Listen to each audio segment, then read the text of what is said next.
Kalau emang materi dibutuhkan, saya mohon Bapak Ibu membuka ruang buat saya agar saya bisa menjelaskan konsep dasar hot telah soalnya, sehingga ada bagian yang bisa kita pelajari bersama ya. Jadi ada 3 item penting, satunya penutup ya, ada silakan menyimak. Yang kedua konsep soal dasar hot, yang ketiga telah soal, yang terakhir penutup tentunya ya. Kita mulai. Silakan simak dan tentukan termasuk level 1, level 2 atau level 3. Level 1, 2, 3 itu levelisasi yang dibuat oleh Puspendik dengan mengacu kepada Anderson ya, dan Bloom ya. Jadi kalau dulu ada C1, C2, C3 sampai dengan C6, maka di Puspendik di penulisan soal UNBK mereka pakainya level 1, level 2, level 3, dimana level 1 itu C1, C2, level 2 nya C3, tapi level 3 itu C4, 5, dan 6. Jadi sebenarnya kita hari ini hanya belajar C4, C5, C6 atau level 3 saja. Ini contohnya, ini soal yang sudah terverifikasi, penulisannya sudah sesuai dengan penulisan Puspendik ya, penulisan soal ya, maksudnya penulisan soal pilihan ganda seperti apa, seperti ini. Nah kalau Bapak Ibu lihat soal ini, maka kita akan berpikir ini termasuk soal apa, apakah L1, L2 atau L3 ya. Silakan Bapak Ibu simak, Bapak Ibu jawab sendiri saja, ditahan di dalam hatinya. Nanti akhirnya pertemuan Bapak Ibu bisa berpikir lagi, ini sebenarnya L1, L2 atau L3 ya. Saya ulangi, cukup dilihat, nanti di akhir pertemuan Bapak Ibu lihat lagi, ini termasuk L berapa ya, 1, 2 atau 3. Berikutnya ini juga ini soal UNBK di tahun 2019 ya. Apakah soal seperti ini merupakan soal yang L1, L2 atau L3? Dan Bapak Ibu jangan kaget, soal seperti ini ada data gambar, ada pertanyaan, ini mengarah ke AKM ya, mengarah ke AKM yaitu literasi bahasa dan literasi numerik. Saya ulangi, literasi numerik, bukan literasi matematika, literasi numerik, karena AKM memuat 2 hal, yaitu literasi bahasa dan literasi numerik. Oke, hanya 4 soal saja, mohon diingat-ingat soalnya seperti apa. Nanti Bapak Ibu bisa menilai sendiri apakah Bapak Ibu sudah sampai titik tahu soal hot dan mampu membuat soal hot, bahkan bisa menelaah soal ini hot atau bukan gitu kan. Ini saya, uang saja ya, itu nomor HP saya. Ada work experience, tapi yang 2020 saya hidden ya, karena saya belum nyaman itu artinya fakta integritasnya mengatakan saya tidak boleh menuliskan di situ ya. Kalau yang UNBK karena sudah tidak ada UNBK ya saya berani nulis gitu kan, saya berani nulis. Jadi 5 tahun saya di penulis soal, soal dan pembuatan gizi UNBK. Di tahun 2018 saya termasuk guru inti program PKP Jonasi Kemendikbud. Jadi saya melatih guru-guru di Jakarta Selatan ya, Jakarta 2 kalau tidak salah ya. Ada 20 orang guru yang saya latih untuk pembelajaran RPP dan pembuatan soal HOTS. Konsep dasar HOT ya, pembelajaran bermakna. Bapak Ibu sekalian, tentunya Bapak Ibu tahu bahwa setelah Menteri mengatakan merdeka belajar, merdeka RPP, artinya banyak hal sebenarnya yang bisa kita raih. Tetapi pada dasarnya pembelajaran tetap semerdeka apapun, ada pembelajaran yang bermakna dan tidak bermakna. Kenapa bermakna? Bapak Ibu masuk ke kelas, saya ulangi, Bapak Ibu masuk ke kelas bertemu siswa, itu sebuah kebahagiaan. Coba bayangkan di masa pandemi ini Bapak Ibu nggak ketemu dengan siswa secara langsung, tidak tahu gestur mereka, tidak tahu tampang mereka seperti apa, apakah mereka marah, apakah mereka melucu atau apapun. Jadi pada saat Bapak Ibu bertemu secara langsung, itu indah sekali. Nah sekarang ketika pandemi corona, Bapak Ibu tidak ketemu secara langsung, tentunya ini ada beberapa kendala ya, ada kendala. Jangan bicara kendala kuota ya, Pak Menteri sudah ngasih loh, sudah ngasih tuh 30 giga buat Bapak Ibu dan 30 giga buat para siswa. Tetap tujuan pembelajaran itu harus bermakna. Ada 3 hal sebuah pembelajaran dianggap bermakna, yaitu mentransfer, berpikir kritis, dan menyelesaikan masalah. Mentransfer yaitu menerapkan pengetahuan dan keterampilan yang sudah dimilikinya ke konteks yang baru atau cara yang lebih kompleks. Jadi sebenarnya Bapak Ibu hanya menambahkan, mengasah, mereka sudah punya, menambahkannya nggak banyak. Malah boleh jadi di kelas itu anak dapatnya tidak banyak. Kenapa? Karena boleh jadi prosesnya tidak baik, prosesnya kurang baik, atau prosesnya belum baik dengan berbagai kendala. Karena guru kita masih sibuk dengan pekerjaan tambahan lain, ya. Saya orang yang pernah mengatakan kepada kepala sekolah, tahun depan saya mau ngajar aja Bu, tidak mau punya jabatan lain-lain. Jadi saya fokus dengan pembelajaran, saya mau banget seperti itu. Yang kedua, berpikir kritis. Bagaimana caranya Bapak Ibu memberikan kemampuan Ananda, skill untuk berpikir kritis, menerapkan pertimbangan yang bijaksana, wise judgment, atau menghasilkan kritik yang berdasar, reason kritik. Banyak anak cuma bisa protes, banyak anak cuma beraninya rame-rame. Tapi ketika ditanya kenapa seperti itu, kenapa jawabannya itu? Karena memang selama ini kita tidak membuat pelatihan di kelas, pendidikan di kelas yang mendorong orang berpikiran kritis secara gentle. Salah kalau pertanyaan siapa yang berani jawab, rame-rame semua jawabannya. Coba, ayo silakan salah satu dari kalian untuk menjawab. Acungkan tangan dahulu. Maka Bapak Ibu telah membuat pola. Sebelum bertanya, sebelum menyampaikan ide, ada proses tunjuk tangan. Itu loh, baru mengeluarkan idenya. Disitulah kita bisa, bukan mengadu ya, mengasah kritikal mereka. Jarang dari kita membangkitkan critical thinking, tapi justru menjatuhkan, dari mana kamu dapat itu? Baca di mana kamu? Nah, itu kan tidak pantas. Kita guru mengatakan seperti sebaiknya adalah, oke, nah kamu dapat pikiran seperti itu, gimana nih mendapatkan kesimpulan itu? Nanti anaknya berkata, saya baca Bu, di mana disebutkan? Nggak apa-apa, itu proses kita membentuk berpikir kritis. Berikutnya adalah menyelesaikan masalah. Setelah Bapak Ibu mentransfer ilmu, melatih mereka berpikir kritis, ujungnya adalah mereka menjawab persoalan, mengidentifikasi dan menyelesaikan masalah dalam kehidupannya. Terus terang, di antara semua mata pelajaran, geografi eksis Bapak Ibu di 3 hal ini. Kenapa? Karena fenomena geografi dihadapi oleh siswa setiap hari, setiap waktu, setiap perubahan zaman, setiap perubahan musim. Kenapa? Bapak Ibu habis ngajar di kelas, mereka pulang, mereka lihat kemacetan. Itu masalah. Pulang dari sekolah, hujan deras, banjir, itu masalah. Tiba-tiba ke pasar, macet. Ada bottleneck di situ, itu masalah. Tiba-tiba orang ngantri beli makanan. Bukan ngantri odading itu ya, saya nggak mau viralkan itu, bahasanya kurang bagus. Nah, artinya geografi benar-benar ilmu yang aplikatif, keilmuan, proses dan aplikasinya. Gitu loh. Gimana caranya guru geografi ketika mentransfer ilmu, ketika melatih berpikir kritis, Bapak Ibu bisa menantang dengan masalah kehidupan mereka yang sedang berjalan. Masa Covid, banyak masalah Covid. Permasalahan Covid bisa diangkat di kelas, bahkan dalam kondisi Zoom ataupun Google Meet. Demikian Bapak Ibu mengenai pelajaran bermakna. Kalau ada kalimat seperti ini, kalau Bapak nggak ngajar aku kehilangan, wah itu hebat sekali Bapak Ibu. Kenapa? Putra putri Bapak Ibu di kelas butuh Bapak Ibu. Tapi kalau kalimatnya sudah Pak, Bapak minggu depan ngajar nggak? Nah itu udah nggak enak tuh. Itu anak nggak butuh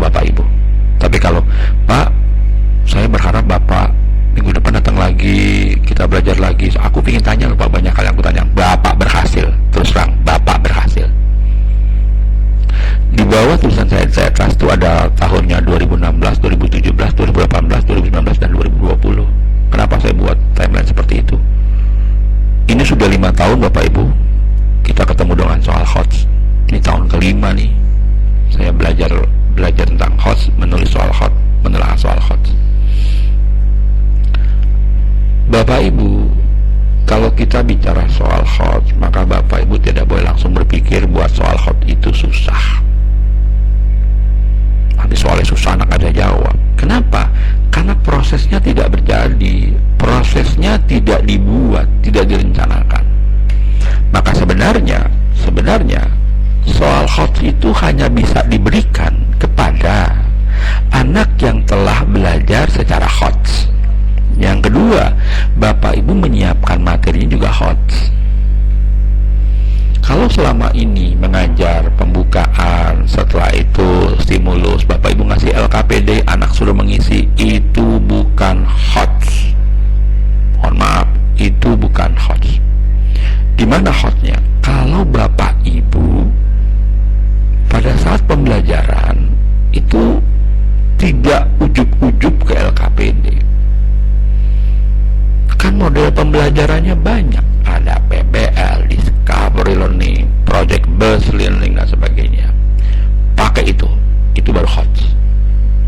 Kenapa? Ada stimulan, stimulusnya ada pendampingan. Saya ulangi, ada pendampingan, ada proses yang berjalan, ada 1, 2, 3, 4-nya. Semua harus diurut, kecuali Discovery Learning, itu kemampuan siswa untuk mencari. RPP-nya HOTS. Gimana HOTS? Kalau RPP-nya yang 1 lembar itu terlalu umum. Saya setuju dengan Pak Menteri RPP 1 lembar, tetapi selain RPP 1 lembar yang memang kewajiban Bapak Ibu buat, yang sekarang dibuat 1 lembar itu, Bapak Ibu juga harus punya rencana pembelajaran yang detail seperti yang lalu. Agar apa? Agar bisa dievaluasi oleh Bapak Ibu sendiri.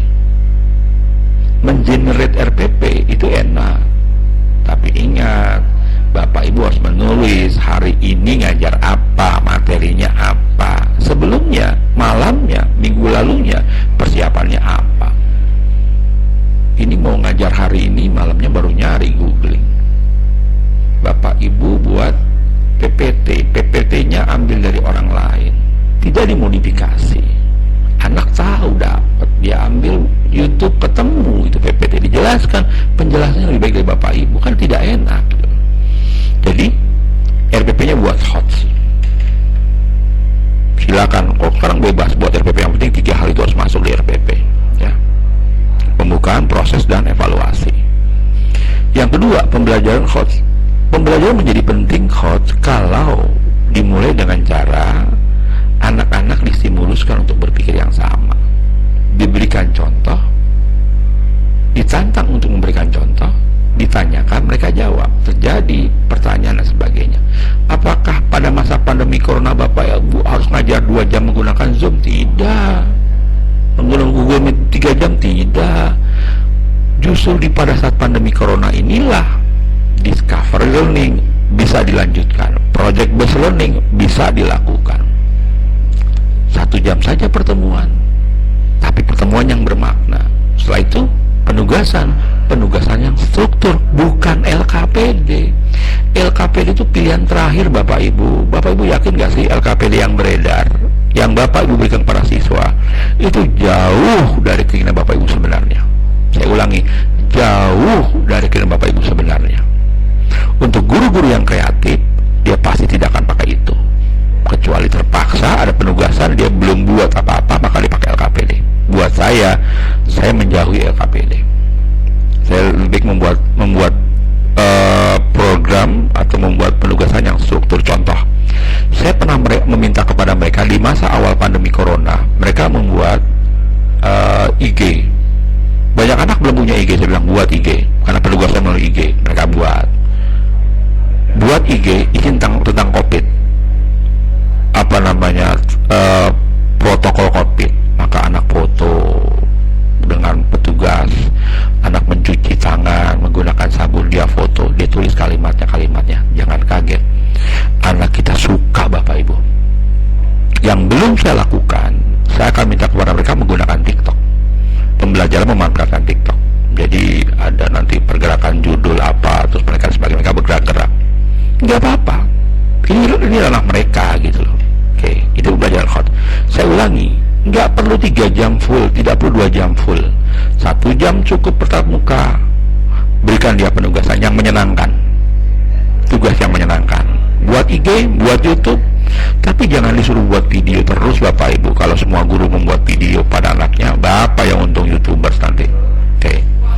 Masih ingat? Ada mengingat, memahami, menerapkan, menganalisis, mengevaluasi, dan kreasi. Saya tidak bahas menerapkan, memahami, dan mengingat. Itu bukan ranah pertemuan hari ini. Hari ini membahasnya menganalisis, mengevaluasi, dan mengkreasi. Ya, analisis, evaluasi, dan create. Ya. Penilaian HOTS itu nggak masalah kalau Bapak Ibu membuat soalnya benar, sesuai indikator, stimulusnya benar. Ya. Yang ketiga, ketika ditelaah sesuai dengan penulisan, tata penulisan soal, itu loh. Jadi nggak masalah tuh anak-anak ketemu dengan soal hot. Kenapa?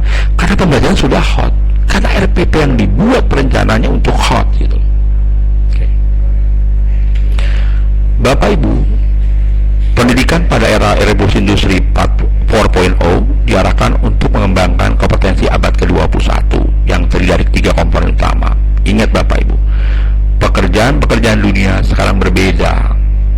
Tidak hanya menuntut kemampuan IT, tapi yang sekarang dicari adalah critical thinking, problem solving, dan sosial, hubungan sosial. Berbeda dengan 10 tahun yang lalu. 3 komponen utama yang wajib ada pengembangannya pada pendidikan di era revolusi industri 4.0 adalah kompetensi berpikir dan bertindak hidup di dunia. Komponen berpikir meliputi berpikir kritis, berpikir kreatif, dan kemampuan pemecahan masalah. Itu 3 hal penting: kritis, kreatif, problem solving. Ketika ada pemikiran mengenai suatu permasalahan, maka anak akan mencari, dia akan kritikal itu, maka akan timbul kreativitasnya. Dan saya yakin kemampuan pemecahan masalahnya akan berbeda dengan masa-masa kita. Menu pilihan mereka lebih banyak, jaringan mereka lebih luas, kemampuan IT mereka lebih baik. Berapa banyak dari teman-teman kita, mohon maaf, yang masih terkendala dengan IT? Berapa banyak teman-teman yang tidak mampu menggunakan Google Form karena emang nggak tahu cara penggunaannya? Kan kemarin ribut-ribut guru pada jadi YouTubers. Kenapa? KineMaster, ya, OB, terus apalagi banyak aplikasi yang baru gurunya pelajarin. Ya, artinya memang COVID ini ada untungnya juga. Bapak Ibu menjadi belajar IT serius. Saya menarik keuntungan, bukan keuntungan sih, saya yang nggak enak juga ya, ada banyak guru yang meninggal dunia juga, dokter lebih banyak yang meninggal, tapi ya ini pasti jalan Tuhan lah. Yang kedua, komponen bertindak meliputi komunikasi, kolaborasi, literasi data, literasi teknologi, literasi manusia. Benar. Jadi ada komponen berpikir, komponen bertindak, sama komponen hidup. Nah, yang bagian kedua, komunikasi, berkolaborasi, literasi data. Bapak Ibu, kenapa AKM ada pengganti UNBK? Karena hasil dari perjalanan panjang UNBK, hasil dari perjalanan panjang PISA, nyatanya anak kita literasinya rendah sekali. Literasi numerik dan literasi bahasa. Menarik kesimpulan dari sebuah paparan, dari sebuah alinea, itu masih banyak terkendala. Bahkan membaca data, membaca tabel, membaca peta, membaca apalagi data-data angka, itu belum bisa menarik kesimpulan. Makanya AKM timbul dari situ. Ya. Berikutnya, komponen hidup. Apa itu? Meliputi inisiatif, mengarahkan diri, self-direction, pemahaman global, serta tanggung jawab sosial. Makanya kementerian sedang buat kurikulum baru ya, saya belum tahu kapan, itu ada pelajar Pancasila itu. Benar-benar kita diarahkan untuk tanggung jawab sosial dan pemahaman global, serta mengarahkan diri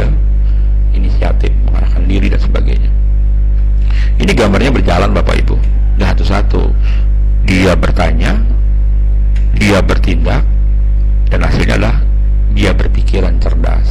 Ya, ini perjalanan kita nggak harus satu-satu. Pada saat berpikir kritis juga harus literasi, juga meliputi pemahaman global gitu loh. Tapi ini kan digambaran saja bahwa 3 hal ini harus terjadi di pendidikan era revolusi industri. Konsep dasar HOT ya. Penilaian HOT tidak dapat dipisahkan dengan pembelajaran HOT. Tugas guru bukan hanya melakukan penilaian HOT, melainkan juga harus mampu melaksanakan pembelajaran yang dapat melatih peserta didik untuk memiliki keterampilan berpikir. Ini sebuah keterampilan.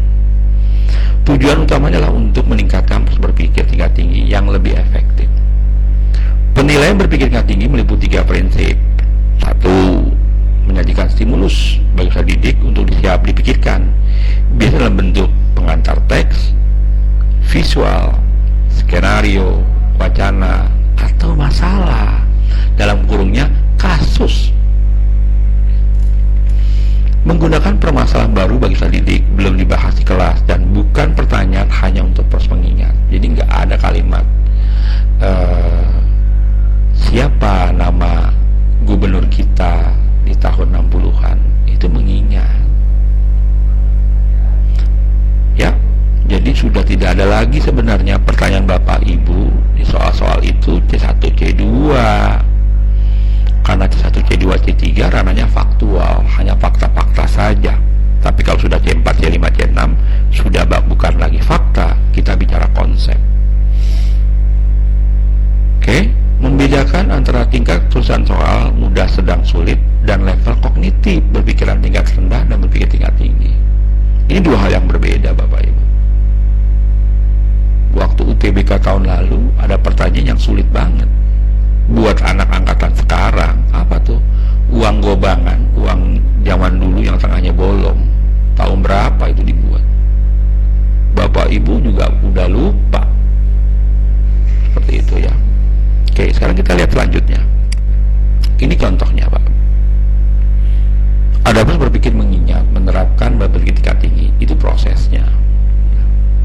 Ada mudah, ada sulit. Mengingat siapakah nama presiden pertama, itu mengingat. Yang sulit adalah siapakah Presiden Republik Indonesia yang membuka konferensi non-blok ke-16. Itu berbeda. Sulit karena harus berpikir ulang, harus berpikir lagi. Menerapkan, Andi berlari mengelilingi lapangan berbentuk persegi panjang dengan ukuran 24 meter x 15. Berapakah total jarak yang telah ditempuh Andi setelah mengelilingi tersebut sebanyak 2 kali? Ini kesannya susah, tapi mudah. Itu terlihat kok soalnya. Hanya mengelilingi lapangan 2 kali. Ya, kelilingnya kan bisa dicari, kali 2. Tapi soalnya menjadi sulit ketika Pak Bagas ingin memagari kebun miliknya yang berbentuk persegi panjang 12,93 kali 9,18. Angkanya sudah koma. Biayanya 15.750.000 per meter. Apabila Pak Bagas mendapatkan diskon sebesar 39%, akhirnya menjadi masalah lagi. Angkanya pecah, angkanya besar, yang berikutnya persentasenya 39%. Ini soal sulit untuk diterapkan di bagian penerapan. Kenapa? Angkanya tidak bulat. Padahal kalau cuma bicara angka, itu kita masuk ke ranahnya matematik. Padahal geografi hanya butuh matematik sebagai bagian dari suatu penilaian, suatu evaluasi. Kenapa angkanya dibuat sukar? Nah, makanya Bapak Ibu kan nanti kalau membuat soal-soal geografi, angkanya jangan pecah-pecah seperti itu Bapak Ibu. Kenapa? Karena nggak penting angkanya, yang dipenting adalah gimana cara dia mendapatkan itu, dan kedua, dia mengevaluasi apa yang didapat dari proses itu. Contoh, merubah skala. Kenapa skalanya 1:25.375? Kenapa nggak 1:5.000 saja? Kenapa nggak banding 1:20.000? Kan angkanya bulat. Yang penting Anda tahu cara merubah skala. Berikutnya, berpikirkan tinggi. Mengapa Sari meminjamkan buku kepada Dini meskipun dia mengetahui bahwa Dinilah yang menyebabkan dia celaka? Di soal berpikir tingkat tinggi, ada proses yang dibuat, ada perlakuan yang berbeda. Apa tuh?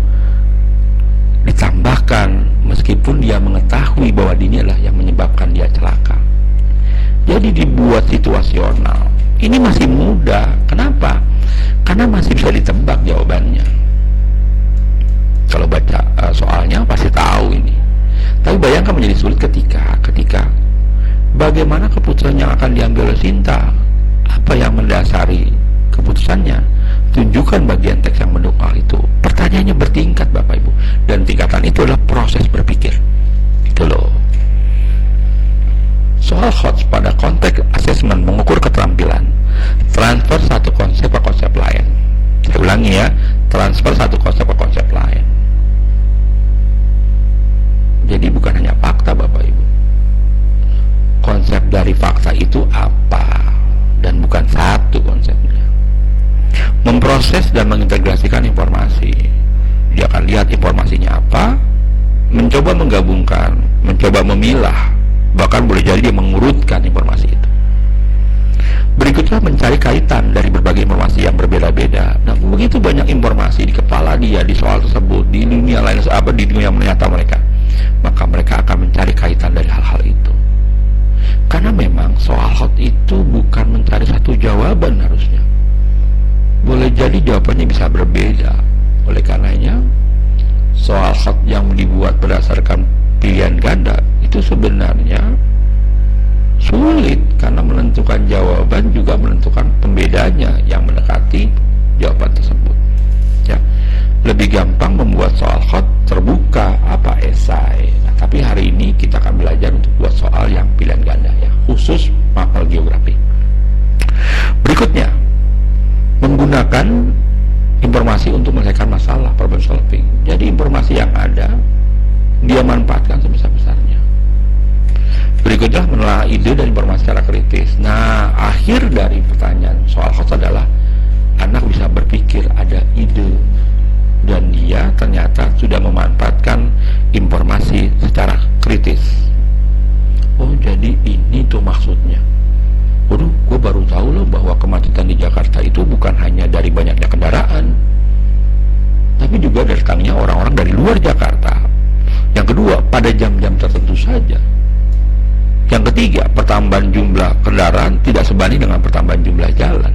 Yang keempat akan timbul lagi, kenapa di Jakarta jam bekerjanya kok barengan jam 7 pagi? Terus kenapa kemacetannya kok hanya di wilayah tertentu yang juga punya kepadatan? Itu yang saya inginkan. Jadi ada informasi-informasi yang mereka keluarkan sebagai ide-ide baru. Kalau sampai peristiwa berpikir seperti itu, berarti soal HOT-nya berhasil.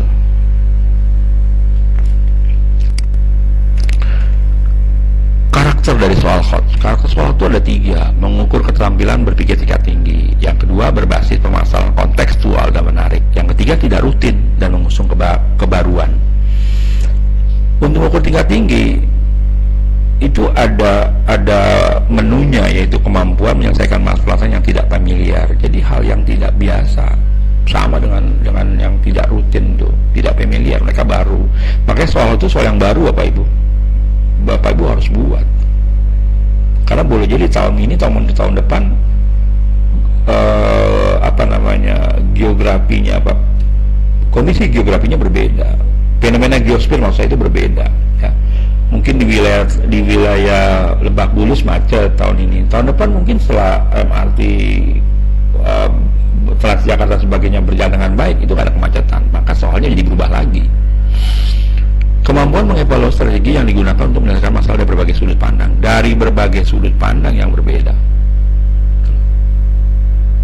Kita ajarkan geografi kepada mereka, tapi nanti kalau ada soal yang mereka waktu diskusi, mereka mengeluarkan keilmuannya ekonomi, mengeluarkan keilmuan sosiologi, biarkan saja, karena itu bagian dari keterampilan berpikir. Kita nggak so teriak geografi banget. Kenapa? Karena geografi juga butuh ilmu lain untuk menjelaskan fenomena geosfer. Dan jampan itu kita mengambil ilmu lain agar kita mampu menyelesaikan persoalan geografi, kan itu. Menemukan model-model penyelesaian baru yang berbeda dengan cara sebelumnya. Kenapa? Anak sekarang beda Bapak Ibu. Anak sekarang beda Bapak Ibu. Mereka lebih cerdas, lebih tangguh kalau menurut saya, lebih tangguh. Kalau permasalahan berbasis kontekstual itu yang sekarang ada Bapak Ibu. Nggak bisa kita bicara fenomena geografi kejadian-kejadian lama. Contoh, menurut saya Gunung Galunggung itu udah lama, apalagi Bapak Ibu masih masukkan soal menurut saya Gunung Krakatau 1883. Bukan tahunnya yang kita tahu, tapi efek buat geografinya, untuk spasialnya apa kan itu. Jadi kontekstual itu ada relating, ada experiencing, ada flying, ada communicating, dan ada transferring. Apa tuh? Telah kait langsung dengan konteks pengalaman kehidupan nyata. Bapak Ibu nggak boleh buat soal yang mengawang-awang. Contoh, sebuah kota A berjarak sejauh 35 km dengan kota B. Kota A dan B tidak pernah ada di kenyataan Bapak Ibu. Itu loh. Kenapa nggak langsung saya Kecamatan Kalideres, Kecamatan Tebet misalnya, apalagi Kabupaten apa Cilacap dan sebagainya. Experiencing ditekankan pada penggalian, eksplorasi, penemuan, discovery, dan penciptaan. Jadi soal-soal di hot itu anak menggali sesuatu, bahkan menemukan sesuatu. Setelah itu mereka berkreasi. Jadi kalau tidak perlu penggalian, itu soalnya belum hot. Kenapa? Karena jawabannya terlihat di sana. Sebuah soal yang terlihat jawabannya pada soal itu bukan hot. Oke, lanjut. Kemampuan terdidik untuk menerapkan pengetahuan yang diperoleh dalam kelas, karena pasti akan diterapkan. Contoh, ketika banjir, ternyata akibat dari sampah yang berkumpul di sungai menyebabkan air naik, maka dia akan aplikasikan tidak akan buang sampah di kelas. Ujung-ujungnya bukan buang sampahnya, sikap menjaga kebersihan itu yang perlu kita lihat. Kan kalau cuma buang sampah itu kan sikap yang biasa, rutinitas keseharian. Tapi kalau sudah berkarakter menjaga kebersihan, itu hasil dari HOTS. Karena apa? Karena faktualnya Bapak Ibu berikan. Di mana? Di RPP, di pembelajaran, dan di soal. Itu loh. Berikutnya, kemampuan terdidik untuk mampu mengomunikasikan kesimpulan model pada kesimpulan konteks masalah. Setiap habis pembelajaran, anak-anak selalu kan diskusi Bapak Ibu ya. Ada dong kesimpulannya. Pak, Bu, saya ingin banget Bapak Ibu, kita ini semua mengajar. Setelah diskusi kita berikan penguatan. Ditulis loh sama RPP kita di zaman dahulu saat memberikan penguatan. Berikan di sana penguatan. Berikan karakter budi, karakter Indonesia. Bineka, menghargai, global, dan sebagainya. Itu bagian penting dari kita. Menutup pelajaran menggunakan komunikasi merupakan hal di mana anak akan mendengarkan secapek selelah apapun mereka pada saat itu. Mereka bahagia. Kenapa? Karena Bapak Ibunya menarik kesimpulan dan itu akan diingat oleh mereka. Transferring, kemampuan terdidik untuk mentransfer konsep-konsep pengetahuan dalam kelas ke dalam situasi dan konteks baru. Serius, ini penting. Kalau Bapak Ibu memberi contoh minum tidak berdiri di kelas, anak juga malu minum berdiri, dia akan duduk. Bapak Ibu makan di kelas minta izin, nah mohon maaf bapaknya tadi belum sarapan. Begitu bawa minta izin, anak besok akan minta izin juga. Bu, Pak, maaf, boleh nggak saya mengerjakan soal sambil makan karena saya tadi belum makan. Guru yang baik ambil alih langsung. Nah, sekarang Bapak kasih ini waktu 15 menit ya. Ayo silakan, yang punya makanan silakan dibuka. Yang tidak punya makanan silakan temannya berbagi. Tapi tidak perlu keluar ruangan untuk ke kantin. Bayangkan Bapak Ibu, satu anak meminta tapi semua anak terlayani.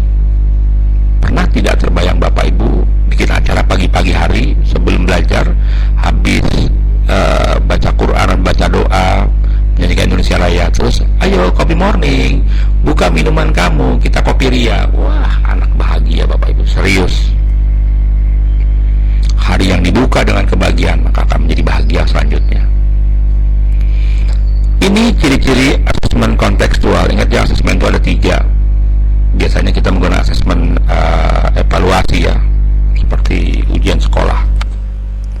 Ciri-ciri asesmen kontekstual itu lawannya asesmen tradisional. Bapak Ibu tidak perlu lihat tulisannya, tapi lihat sebelah kanan yang tabel itu sudah semua itu. Asesmen tradisional, peserta didik cenderung memilih respon yang diberikan. Karena kenapa? Responnya disediakan. Tapi kalau asesmen kontekstual, karena masalahnya baru, mereka lebih mengekspresikan jawaban mereka. Konteks dunia kelas buatan, ya, kita kelas dunia nyata, realistis. Kalau suruh menentukan jarak dua tempat pembangunan pom bensin, pakai Jakarta dan Bogor sejauh 55 km, pakai Jogja dan Solo sejauh 63 km, pakai itu jelas. Berikutnya, terpisah dengan pembelajaran, kita enggak terintegrasi dengan pembelajaran. Di tradisional, pembuktian tidak langsung, cenderung teoritis. Tapi di kontekstual, pembuktian langsung melalui penerapan pengetahuan dan keterampilan dengan konteks nyata. Contoh kalimatnya itu adalah Jakarta pagi hari terang benderang, siang hari Jakarta hujan, timbullah banjir di beberapa wilayah. Mereka bayangkan itu prosesnya, tidak hujan, tiba-tiba hujan, kok banjir. Maka akan terbangun sebuah pemikiran dari tingkat pertama, tingkat kedua, tingkat ketiga, dari fakta ke konsep, akhirnya mengevaluasi. Kok bisa banjir gitu loh, seperti itu ya. Respon disertai alasan yang berbasis dengan fakta dan data. Anak kita, Bapak Ibu, kemampuan bicaranya sudah bagus. Yang belum adalah dia berbasis data dan fakta. Itu yang kita arahkan. Konsep dasar Hotz di Bloom dan Anderson mengatakan adanya C1 sampai dengan C6. Ini ya, ini nggak dipakai. Saya pakainya yang Hotz, tidak pakai lower ya. Menganalisis, mengevaluasi, mencipta. Apa tuh? Menspesifikasi aspek. Kata kerjanya mengurai, membandingkan, memeriksa, mengkritisi, menguji. Kalau mengevaluasi, evaluasi, menilai, menyanggah, memutuskan, memilih, mendukung, menduga, memprediksi. Ini yang paling enak, memprediksi. Berdasarkan data itu, maka di tahun 10 tahun yang akan datang akan terjadi peristiwa. Kalimat 10 tahun yang akan datang itu memprediksi. Bayangkan anak kita diajarkan untuk memprediksi, bukan nebak-nebak, karena dia baca data gitu. Mencipta, apa tuh? Mengkonstruksi, desain, kreasi, mengembangkan, menulis, menggabungkan, dan memformulasikan. Tapi saya selama ini 5 tahun ini belum pernah dapat Bapak Ibu yang C6 ya, C6. Kalau C5, C4 relatif lebih banyak lah. Bapak Ibu, ini langkah penyusunan untuk soal Hotz. Yang pertama adalah menganalisis KD yang dapat dibuat soal Hotz C4, C5, C6 sebagai poin penting saja. Ya, artinya ini soal ini KD dimungkinkan untuk dibuat soal. Tapi kalau nanti di 3 tik 1 di pemahaman pengetahuan dasar geografi Bapak Ibu bisa buat, wah hebat sekali ya, hebat sekali. Ini yang dibuat sama teman-teman di buku ya, di buku artinya ini merupakan tulisan dari kementerian ya tentang KD-KD yang dimungkinkan untuk dibuat soal Hotz. Di kelas 10 itu ada dinamika planet, litosfer, atmosfer, sama hidrosfer. Itu paling mungkin dibuat.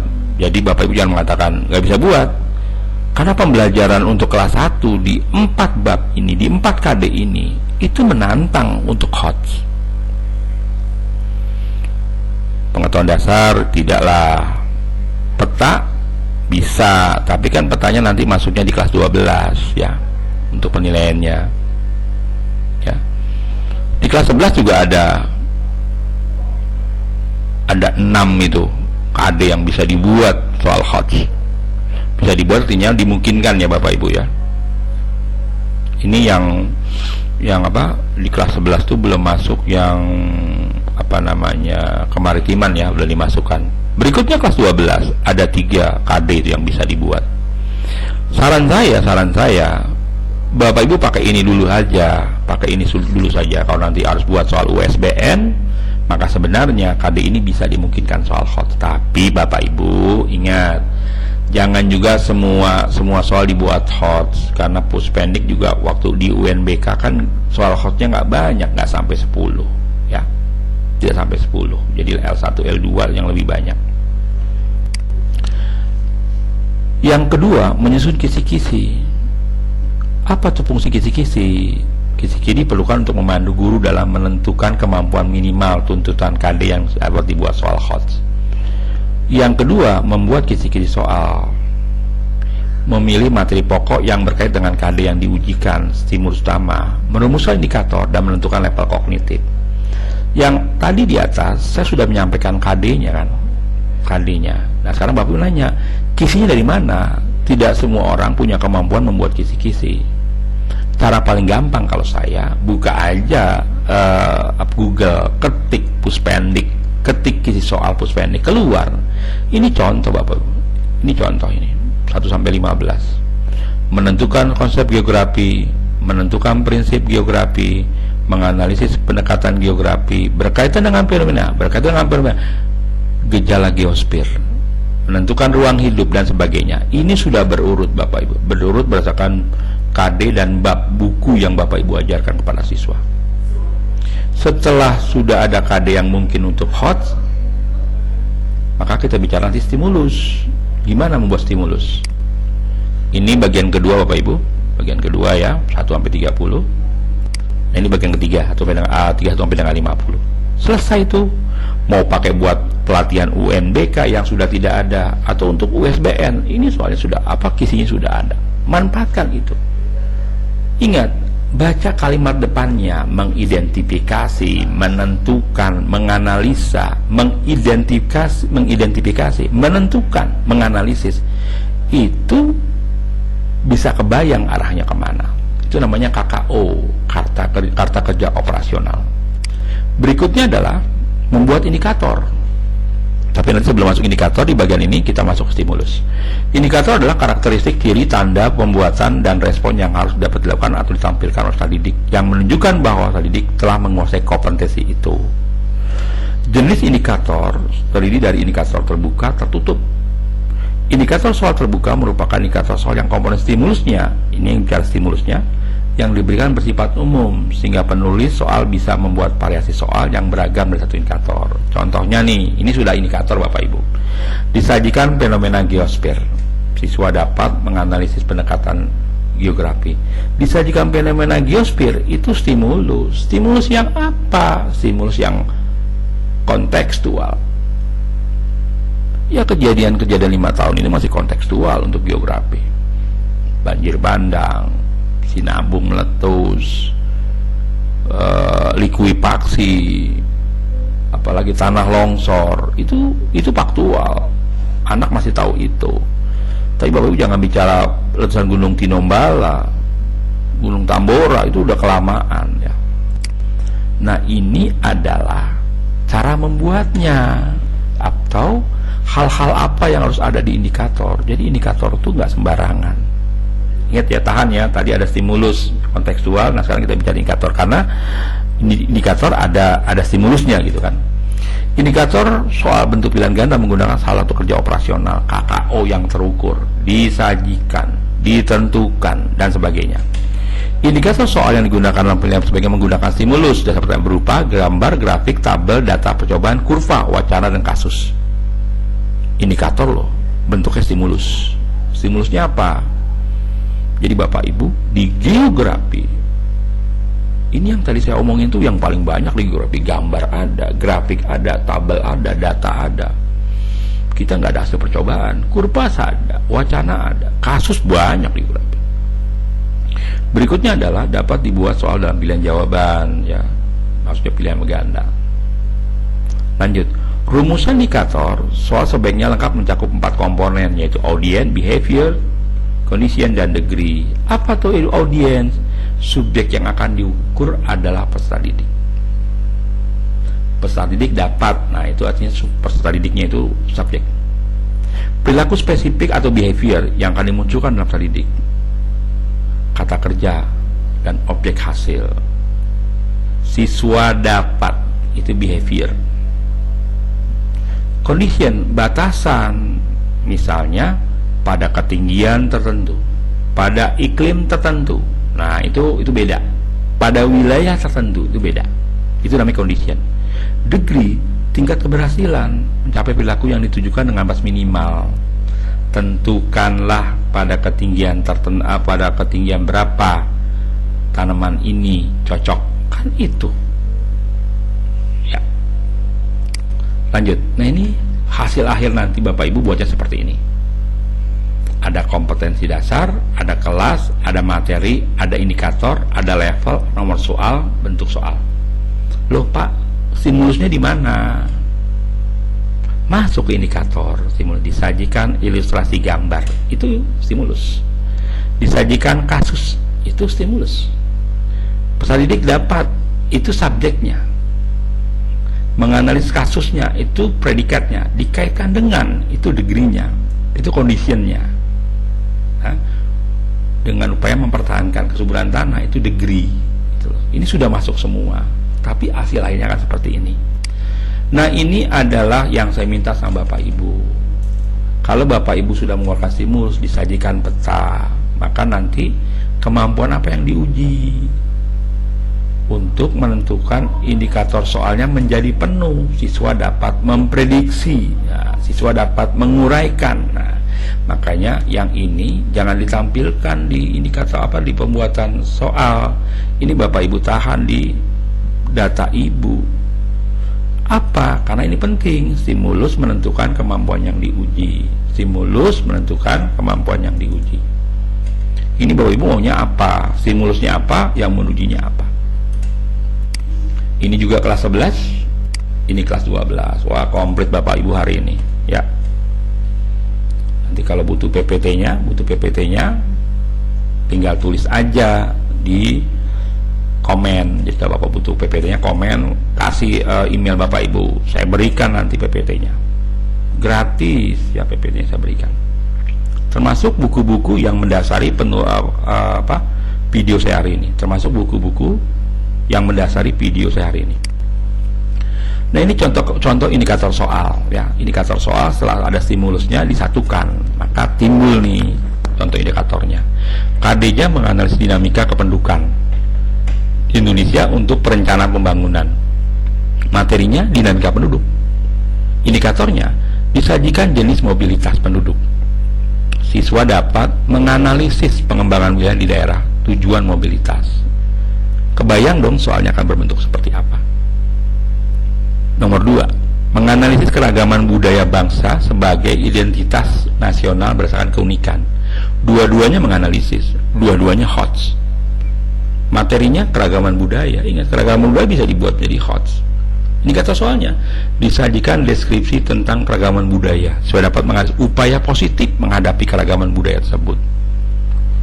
Jadi saran saya jangan cari yang negatif Bapak Ibu. Makanya di soal-soal ujian nasional tidak boleh ada kalimat-kalimat lagi yang kecuali, yang bukan.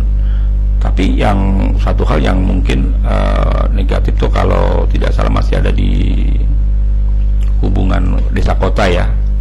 Tapi sebaiknya coba jangan negatif, bisa kok dibuat positif. Positif bagi kota, positif bagi desa gitu. Nah, ini lengkap Bapak Ibu, ini lengkap. Kompetensi dasar, materinya, kelas, indikator, level, bentuk soal, nomor soal. Saya hanya bicara ini ya, level 3. Nah, ini kalau sudah dibuat kartu soal, saya akan tanya tuh biasanya kalau lagi telah soal teman-teman, stimulusnya di mana, subjeknya mana, predikatnya mana, perilakunya mana. Tinggal sebutin aja. Ini kartu soal, bentuknya macam-macam Bapak Ibu. Nah, ini alat bantu penulisan. Alat bantu penulisan yang tadi Bapak bicara stimulus, sebenarnya komplit sampai sini Pak Bu, mohon maaf. Jadi kalau tadi saya sampaikan cuma sampai kemampuan yang diuji, sebenarnya sampai dengan yang keempat, yaitu tahapan berpikir. Disinilah kita bermain, disinilah hostnya. Kenapa? Karena Bapak Ibu minimal ada 3. Kalau 2 bisa jadi host nggak apa-apa ya. Kalau 2 bisa jadi host, ini 2 ini menentukan, membandingkan. Karena membandingkan sudah host ya. Membandingkan itu berarti telah mengevaluasi ya. Coba kita lihat, menganalisis dinamika planet bumi sebagai ruang kehidupan, sehingga peta lempeng tektonik.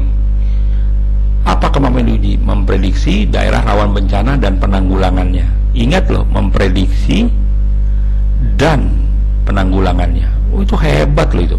Memprediksi itu sudah hot. Tanya lagi aplikasinya apa? dan penanggulangannya. Itu soal benar-benar hebat. Tahapan berpikir menjelaskan tentang bencana, menunjukkan daerah yang persebaran lempeng, memprediksi daerah rawan bencana dan penanggulangannya. Ini dia. Ini namanya alat bantu Bapak Ibu, alat bantu penulisan. Juga nggak perlu ditampilkan, ini adanya di base data Bapak Ibu. Ya. Ini contoh soalnya. Yang tadi saya bacakan nomor 1, ini contoh soalnya. Peta lempeng tektonik tuh, lihat.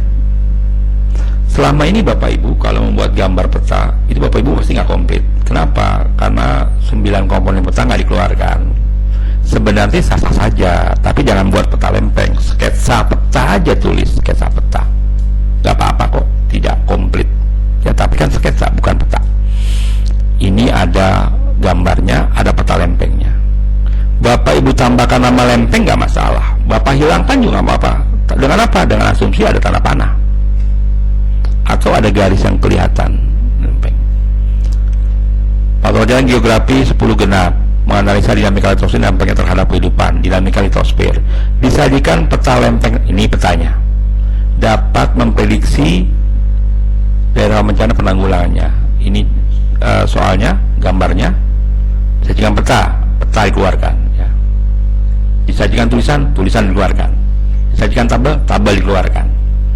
Berdasarkan peta tersebut, nah ini bagus nih kalimat tersebut, Bapak Ibu jangan nanti berdasarkan peta di samping, nanti anak lihat ke kanan karena nggak ada peta, kami gini nggak ada peta, atau di bawah dan di atas, sebaiknya peta tersebut ya. Daerah yang berpotensi gempa tektonik adalah, bayangkan loh, mereka menganalisa di sini, dia bukan aplikasi lagi, menganalisa. Ini tabrakan lempeng gitu loh. Dia harus nebak, ini pulau Sumatera, Jawa, Kalimantan, Sulawesi. Kan Kalimantan, Sumatera, Jawa, Sulawesi, Bali. Yang berpotensi gempa tektonik.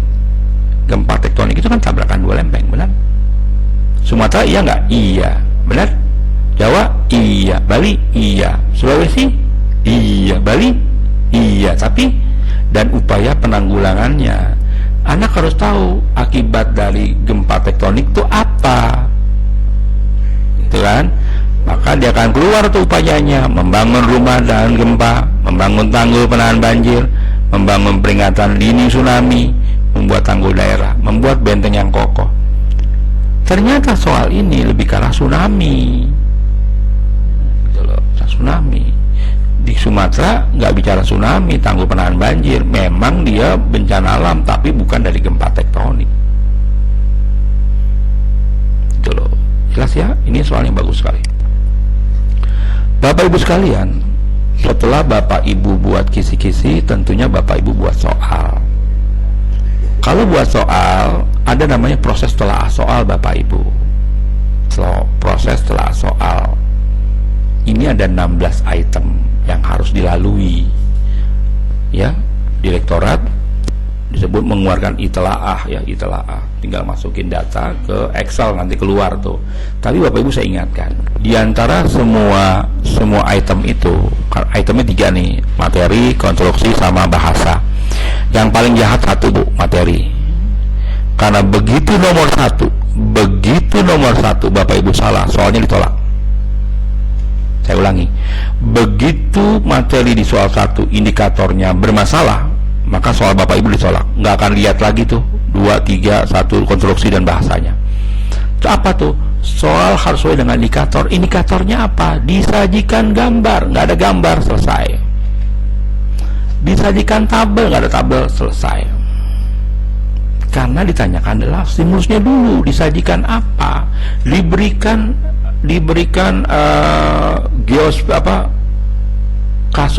kasus pencemaran. Yang diberikan bukan pencemaran, tapi kasus kemacetan. Kemacetan bukan kasus lingkungan, gitu loh. Jadi selesai nih Bapak Ibu. Jadi hati-hati. Nomor 1 Bapak Ibu salah, selanjutnya soal langsung dibuang. Tapi kalau sudah ada gambar tapi masih ada kesalahan dikit, itu namanya nanti direvisi soal. Sesuai indikator. Pilihan jawaban harus homogen, logis, dan intinya dari segi materi. Bapak Ibu harus homogen itu dari sisi panjang kata-kata relatif sama. Kalau kalau jawaban A itu singa, kuda, gajah, artinya 3 hewan, dan ini bicaranya fauna, maka di jawaban B fauna semua. Jumlahnya berapa? 3. Jangan nanti A nya 3, B nya 4, yang D nya 1. Nah itu berarti tidak homogen. Dicentang paling perbaiki soal, kan gitu. Nomor 3, harus mempunyai satu jawaban yang benar, gitu loh. Jangan nanti ada dua jawaban. Makanya saya bilang sama Bapak Ibu, kalau nanti buat soal, Bapak Ibu ngambil soal orang lain, Bapak modifikasi, lihat lagi jawabannya apa. Jangan hanya ngambil saja. Boleh jadi nanti dia acak kembali jawabannya, jadi salah gitu. Itu dari sisi materi Bapak Ibu, ya. Konstruksi pokok soal dirumuskan dengan secara jelas dan tegas. Bapak Ibu, kita bukan bahasa, kita geografi, ya. Maka pokoknya harus jelas. Ada data, ada pertanyaan, ada stimulus, ada pertanyaan, dan ada perilaku misalnya. Nah itu harus jelas, nggak usah berpanjang-panjang kalimat, ya.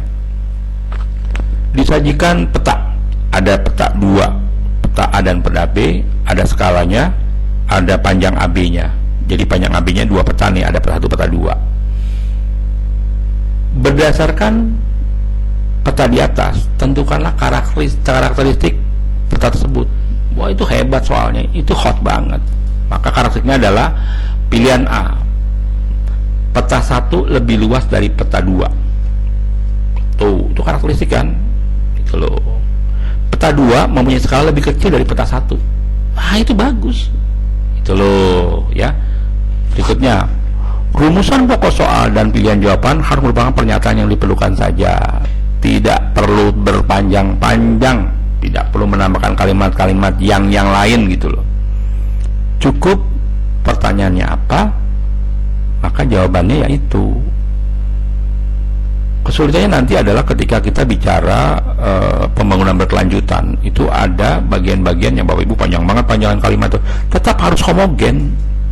Panjangnya ya semirip lah. Jangan nanti ada satu cuma 3 kata jawaban A, jawaban B nya 11 kata. Kejauhan itu, ya.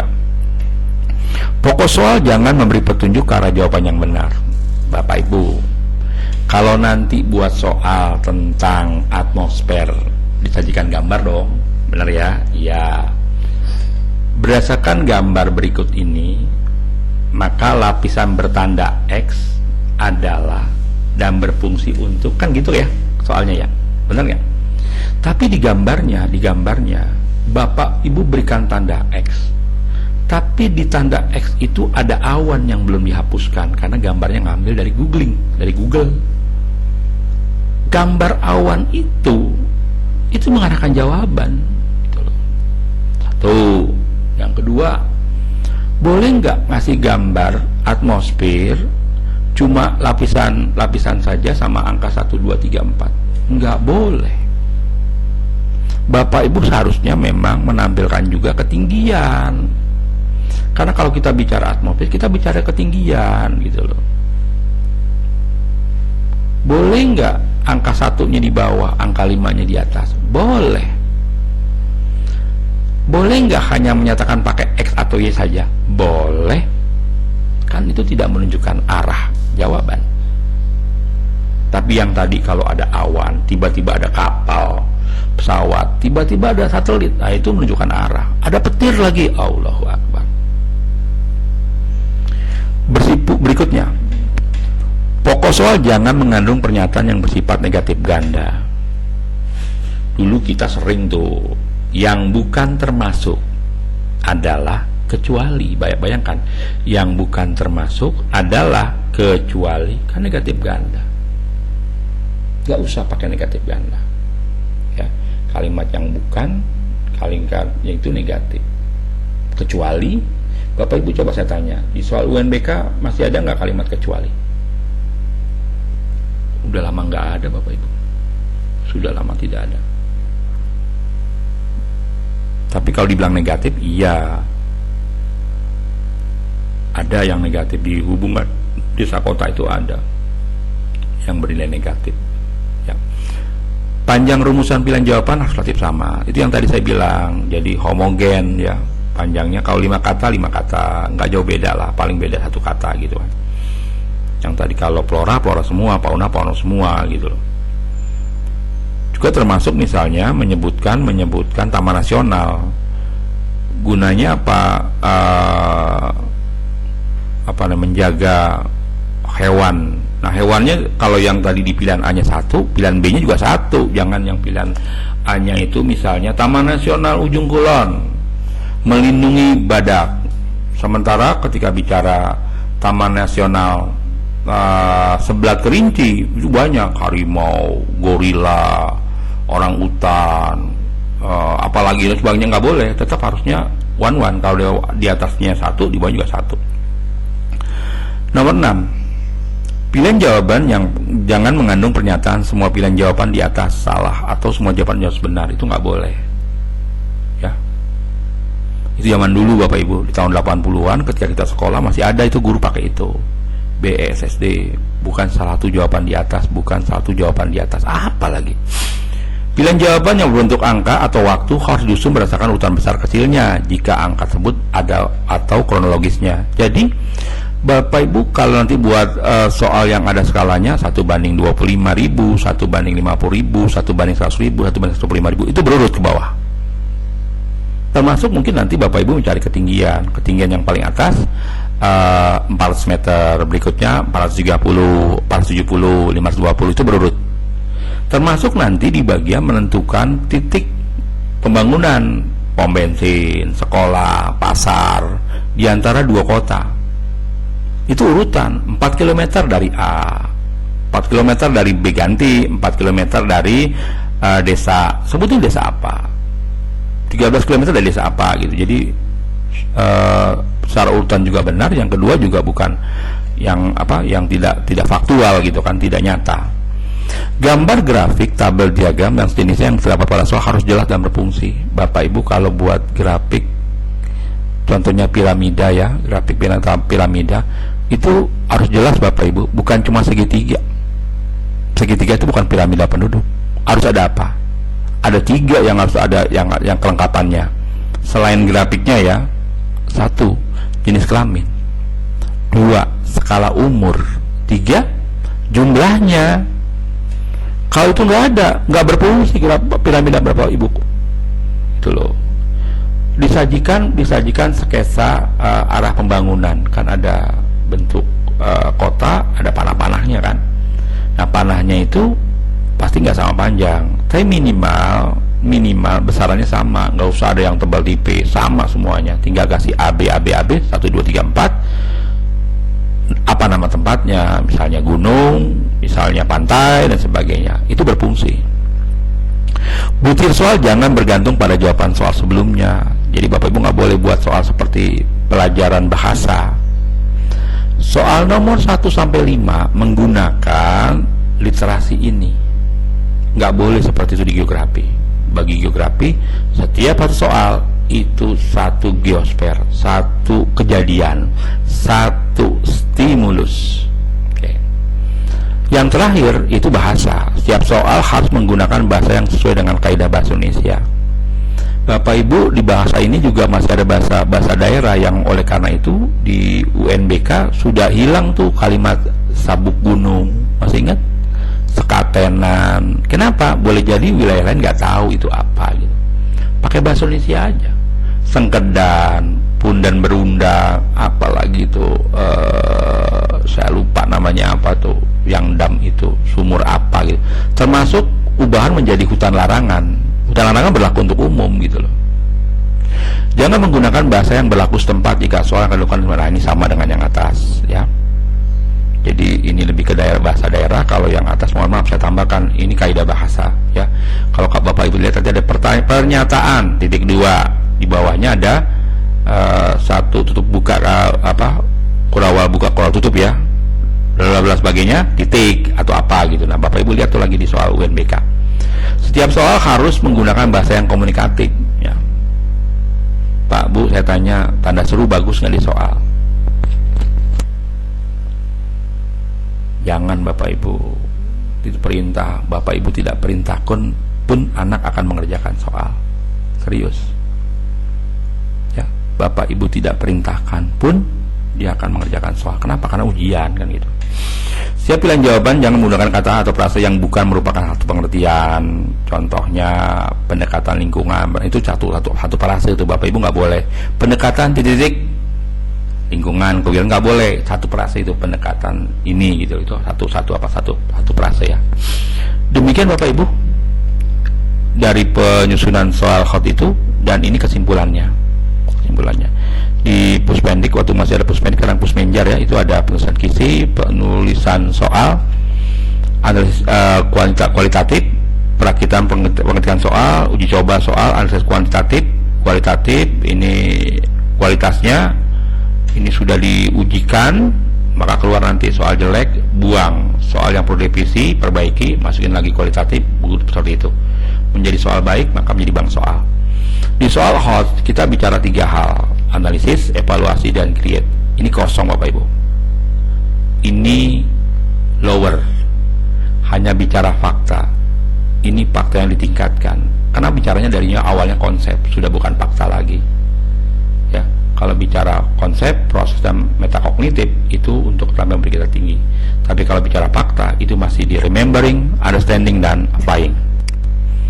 Nah, ini bukunya Bapak Ibu, bukunya ada 4. Nanti kalau Bapak Ibu berkenan butuh buku ini, tuliskan saja emailnya, nanti saya kirimkan ya. Mau bentuk PDF boleh, mau bentuk Word juga boleh. Kalau Word kan enak ya, bisa dipakai di klik-klik dan sebagainya. Ini contoh soal tambahan Bapak Ibu. Nah, ini soal bagus ini, das ya, das gemuk sama das kurus. Bapak Ibu, demikian paparan saya hari ini. Moga-moga bermanfaat. Selalu berbagi. Geografi itu indah. Maju bersama lebih baik daripada 1, 2, 3 yang maju. Kita maju bersama untuk geografi yang lebih baik untuk anak bangsa Indonesia. Demikian, terima kasih. Selamat pagi. Assalamualaikum warahmatullahi wabarakatuh.